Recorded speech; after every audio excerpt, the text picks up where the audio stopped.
90 రోజుల కోర్సు పూర్తి చేస్తే చాలు 100% ప్లేస్మెంట్ సపోర్ట్ తో సాఫ్ట్వేర్ జాబ్ మీ సొంతం. వెంటనే కోడ్ జ్ఞాన్ డెస్టినేషన్ ని సంప్రదించండి.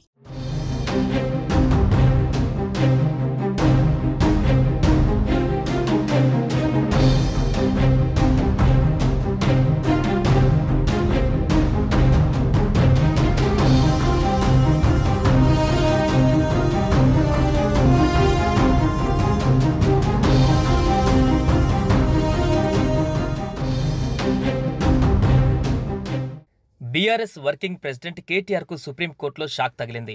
హైకోర్టు ఆదేశాలపై తాము జోక్యం చేసుకోలేమని స్పష్టం చేసింది. ఫార్ములా ఈ రేస్ కేసులో పూర్తిస్థాయి విచారణ జరగాలని సుప్రీంకోర్టు తెలిపింది. దీంతో సుప్రీంకోర్టులోనూ కేటీఆర్కు నిరాశ ఎదురైంది. పూర్తిస్థాయి విచారణ జరిగితేనే ఈ విషయంలో వాస్తవాలు వెలుగుచూస్తాయని సుప్రీంకోర్టు అభిప్రాయపడింది. దీంతో క్వాష్ పిటిషన్ను కేటీఆర్ విత్డ్రా చేసుకున్నారు. ఏసీబీ నమోదు చేసిన కేసును క్వాష్ చేయాలని తెలంగాణ హైకోర్టులో కేటీఆర్ ఇటీవల పిటిషన్ దాఖలు చేశారు. ఇందుకు ఉన్నత న్యాయస్థానం నిరాకరించింది. దీంతో ఈ నెల 8న కేటీఆర్ సుప్రీంకోర్టును ఆశ్రయించారు.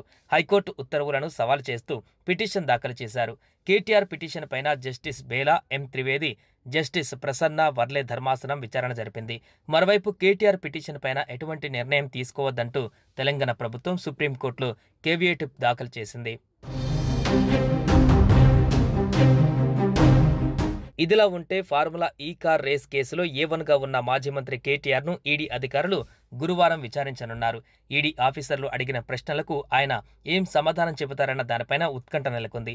ఈ నెల 9వ తేదీన ఏసీబీ అధికారులు విచారించిన సమయంలో ఫార్ములా ఈ కార్ రేస్ కేసుకు సంబంధించి నిధుల బదిలీ తన ఆదేశాల మేరకు జరిగాయని తెలిపినట్టు విచారణ అనంతరం కేటీఆర్ మీడియా ఎదుట స్పష్టం చేశారు. అదే విషయాన్ని ఈడీ విచారణలోనూ చెబుతారా లేక ఇంకేమైనా చెప్పే అవకాశం ఉందా అనేది ఆసక్తిగా మారింది.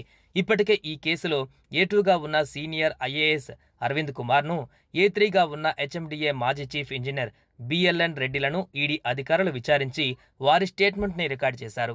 ఏసీబీ ఎఫ్ఐఆర్ ఆధారంగా డిసెంబర్ 20న ఈడీ అధికారులు ఫార్ములా ఈ కార్ రేస్ కేసు నమోదు చేశారు. సుమన్ టీవీలో మీ పర్సనల్ అండ్ బిజినెస్ ప్రమోషన్స్ కోసం కింది నెంబర్కి కాంటాక్ట్ చేయండి.